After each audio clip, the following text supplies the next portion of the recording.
Hello friends, welcome back கேபே store channel நண்பர்களே. இன்றைக்கி இந்த வீடியோவில் மிக மிக முக்கியமான எச்சரிக்கையான ஒரு ஜோதிட ஆன்மீக விஷயத்தை தான் இப்போ இந்த வீடியோவில் ரொம்ப சுவாரஸ்யமாக பார்க்க போகிறோம். பார்க்குறதுக்கு முன்னாடி எதை பற்றிய விஷயம் அப்படிங்கிறத இன்ட்ரோ மூலிமா சொல்கிறேன். அதை முதல்ல இந்த வீடியோவில் நோட் பண்ணுங்க. அதாவது வரக்கூடிய மார்ச்சுடைய 13ஆம் தேதி ஒரு முக்கியமான நாளாக வருது. ஆக்சுவலி அன்று தமிழ் மாதம் மாசியுடைய 29ஆம் நாள், கிழமை வியாழக்கிழமை. அன்று என்ன முக்கியமான நாள் அப்படின்னு நீங்கள் காலாண்டரில் இப்போ நான் ஃபஸ்ட்டு நீங்கள் பார்த்தீங்கன்னாவே இன்ட்ரோவில் தெரியும். அந்த காலாண்டர் பேஜில் 2 விஷயம் குறிப்பிடப்பட்டிருக்கோ. ஒன்று பௌர்ணமி, இன்னொன்று ஹோலி பண்டிகை. ஆமாங்க, மாசி மாதத்துடைய பௌர்ணமியானது கரெக்டாக மார்ச்சுடைய 13ஆம் தேதி வியாழக்கிழமை அன்னைக்கு வருது. வரக்கூடிய இந்த பௌர்ணமி குரு பௌர்ணமியாக வருது. இந்த பௌர்ணமியில் கிரகநிலைகளில் ஏற்படக்கூடிய மாற்றங்கள், கிரகநிலைகளுடைய சேர்க்கை, இதனால் ஒவ்வொரு ராசிக்கும் தலையெழுத்தும் மாறப்போகுது. அப்படி மாறக்கூடிய தலையெழுத்தை அந்தந்த ராசிக்காரங்க தெரிஞ்சு பலனடையணும். அதனால் இனி ஒவ்வொரு ராசிக்கும் இந்த பௌர்ணமியிலிருந்து என்ன நடக்கும் அப்படிங்கிற பலன்களை ஷேர் பண்ண போகிறேன். அதில் ஃபஸ்ட்டு இந்த வீடியோவில் மேச ராசிக்கு ஷேர் பண்ணுறேன். மேச ராசிக்காரங்க வீடியோ பாருங்கள். உங்களுக்கு இந்த வீடியோவில் சொல்லக்கூடிய தாள்கள் ரொம்ப யூஸ்ஃபுல்லாக இருக்கும். நான் சொல்லக்கூடிய இந்த தாள்கள் உங்களுக்கு கரெக்டாக பொருந்தும். இந்த தாள்களுக்கு ஏற்ப நடந்து பலன் பெறுங்க. நீங்கள் இந்த வீடியோவில் இருக்கக்கூடிய தாள்களை பார்த்து நடந்துக்கிறது போல் உங்கள் ஃப்ரெண்ட்ஸ் ஃபேமிலியில் இருக்கவங்களும் நடந்துக்கணும்னு நினச்சிங்கன்னா வீடியோ லைக் பண்ணி ஷேர் பண்ணுங்கள். வீடியோவை உங்கள் ஃப்ரெண்ட்ஸ் ஃபேமிலியில் இருக்கிறவங்களும் மேச ராசிக்காரங்க பார்த்து இதற்கேற்ப நடந்து பயனடையட்டும். ஸோ கண்டிப்பாக வீடியோவை அனைவரும் பார்த்து பயன்பெறுங்க.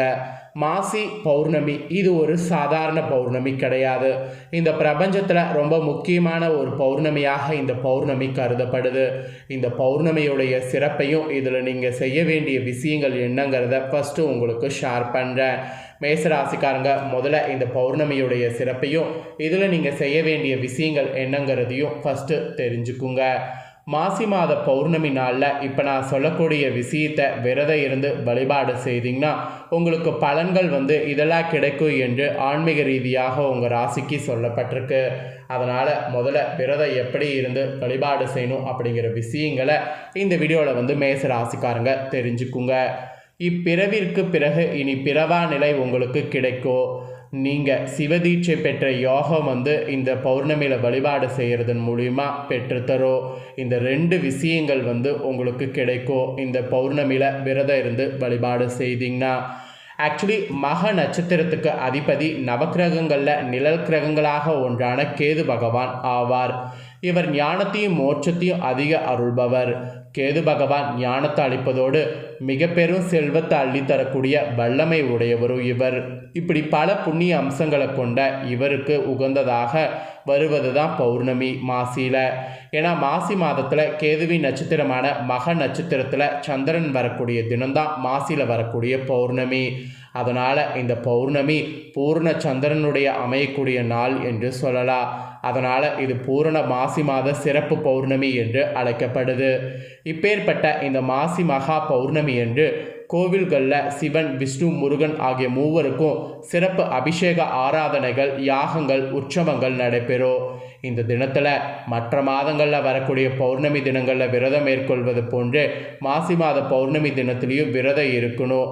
அப்படி இருக்கக்கூடிய மேச ராசிக்காரங்களுக்கு சிறப்பான பலன்கள் கிடைக்கும் என்று உறுதியாக சொல்லப்படுது. மாசி மாத பௌர்ணமியில் உங்கள் வீட்லேயோ இல்லை கோவில்லையோ சத்யநாராயண பூஜை செய்வது ரொம்ப விசேஷம். மாலை நேரத்தில் சூரிய அஸ்தமனத்திற்கு பின்னர் அம்மன் கோவில்களில் வழிபாடு செய்வதும் அதிக நன்மைகளை உங்களுக்கு தரும். மாசி மாத பௌர்ணமியில் நீங்கள் திருவண்ணாமலை கிரிவலம் செல்லக்கூடிய சமயம் வண்டுகள் மொத்தமாக பறக்கும்.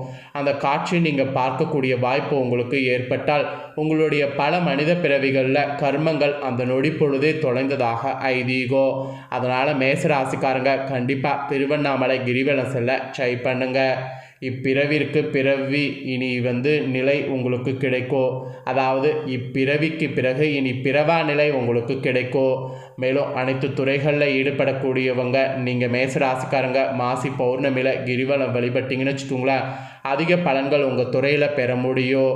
கணவனை பிரிந்து வாழ்பவர்கள் கணவருடைய அன்பை பெற்று இனப்பிரியாமல் வாழக்கூடிய அமைப்பு உண்டாகும்.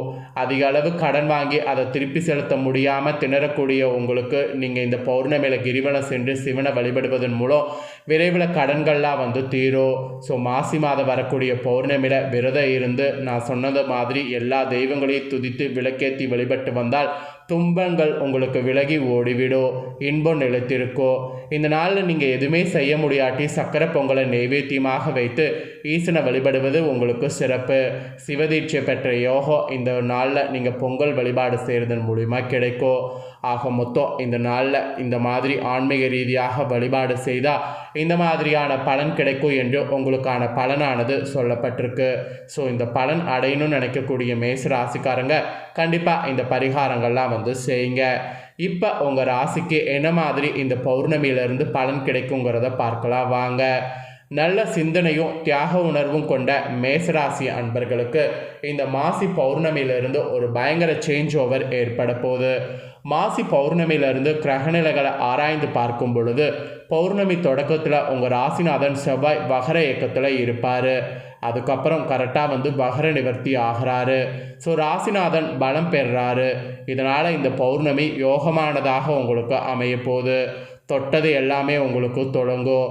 தொழில் முன்னேற்றமானது அதிகரிக்கும். பொருளாதார நிலை மெயினாக உயரும். புதிய முயற்சிகளாக உங்களுக்கு வெற்றி கிடைக்கும். தனாதிபதியுடைய பரிவர்த்தனையால் எல்லா நாட்களும் இந்த பௌர்ணமிக்கு பிறகு இனிய நாட்களாக அமையும். செய்யக்கூடிய முயற்சிகள் கூட வெற்றி கிடைக்கும். தெய்வீக பயணங்கள் உங்களுக்கு அதிகரிக்கும். ஸோ தெய்வீக பயணங்கள் நீங்கள் நிறைய மேற்கொள்ளலாம். அதுக்கப்புறம் உங்களுக்கு மெயினாக மீனத்தில் புதன் சஞ்சாரம் நடக்கிறது தான் இந்த பௌர்ணமியில் ஹைலைட்டாக சொல்லப்படுது.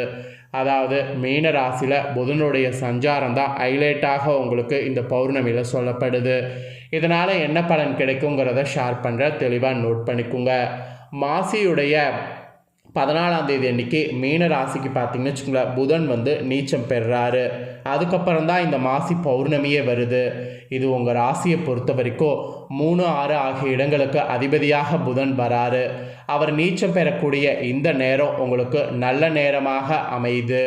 நினைத்தது இனி இந்த பௌர்ணமியிலிருந்து உங்களுக்கு நிறைவேறும். நேசக்கரன் நீட்ட உறவினர்கள் உங்களுக்கு முன் வருவாங்க. அப்படி வருவங்களை நீங்கள் ஏற்றுக்கொள்ளுங்க. உத்தியோகத்தில் கூட எதிர்பார்த்த நல்ல முன்னேற்றங்கள் கிடைக்கும். இதுவரை உங்களை விட்டு விலகி இருந்த உறவினர்கள் உடன்பிறப்புகள் இப்பொழுது மீண்டும் உங்ககிட்ட இந்த பௌர்ணமிக்கு பிறகு இணைவாங்க. அப்படி வரும்போது அவங்கள ஏற்றுக்கொள்வது நல்லது.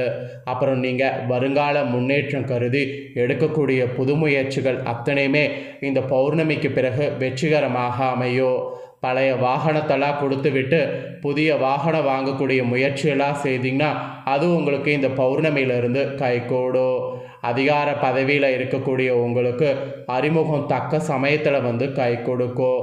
எல்லாத்துக்கும் மேலே உத்தியோகத்தில் முக்கிய பொறுப்புகள் மேலதிகாரிகள் வழங்குவாங்க. அப்படி வழங்குறத நீங்கள் ஏற்றுக்கிறது உங்களுக்கு இந்த பௌர்ணமிக்கு பிறகு உத்தியோகத்தில் பதவி உயர்வு கிடைக்கிறதுக்கு வழிவகை செய்யும்.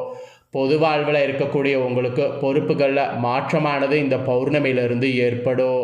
வியாபாரம் மற்றும் தொழில் செய்யக்கூடிய உங்களுக்கு வாடிக்கையாளர்களுடைய எண்ணிக்கை அதிகரிக்கும். உத்தியோகத்தில் இருக்கிறவங்க தலைமையுடைய நம்பிக்கைக்கு பாத்திரமாகறதுக்கு நான் சொன்னது போல நடந்துக்குங்க. கலைஞர்களுக்கு கூட கௌரவ பதவிகள் இந்த பௌர்ணமிக்கு பிறகு கிடைக்க போகுது. மாணவ மாணவிகளுக்கு கூட படிப்பில் இந்த பௌர்ணமியிலிருந்து அக்கறை கூடணும். அதுதான் உங்களுடைய ரிசல்ட்டுக்கு நல்லதாக இருக்கும். பெண்களுக்கு கூட குடும்ப முன்னேற்றம் திருப்தி தர வகையில் இருக்குது. கொடுக்கல் வாங்கலில் சீராகவும் சிறப்பாகவும் இருக்குது. அதனால் கொடுக்கல் வாங்கல் பௌர்ணமியிலிருந்து தாராளமாக வைத்து கொள்ளலாம். இந்த பௌர்ணமியில் அதிர்ஷ்ட நிறம்னு பார்த்திங்கன்னா உங்களுக்கு மஞ்சள் என்று சொல்லப்பட்டிருக்கு. நீங்கள் முக்கியமான ஏதாவது காரியம் செய்கிறதா இருந்தால் மஞ்சள் நிற ஆடை அணிந்து செய்து பாருங்கள். அந்த காரியம் உங்களுக்கு தடையே இல்லாமல் நடக்கும். ஸோ இதுதான் மேச ராசிக்காரங்க உங்களுக்கு சொல்லப்பட்ட பௌர்ணமி பலன்கள்.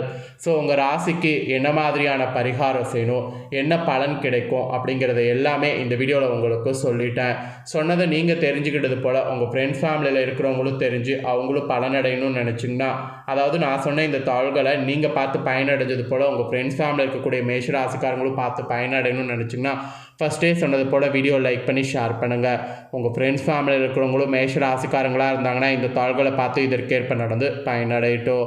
நெக்ஸ்ட்டு நம்ம சேனலில் நிறைய முக்கியமான வீடியோலாம் போடப்படும். அதே எல்லாத்தையுமே உடனுக்குடனே தெரிந்து கொள்ள மறக்காமல் நம்ம சேனலை சப்ஸ்கிரைப் பண்ணுங்கள். கூட பெல் பண்ண ப்ரெஸ் பண்ணுங்கள். அதை பண்ணிட்டீங்கன்னா இனி நான் போகிற மற்ற அப்டேட்டான எல்லா வீடியோஸும் உடனுக்குடனே தெரிந்து கொள்ளலாம்.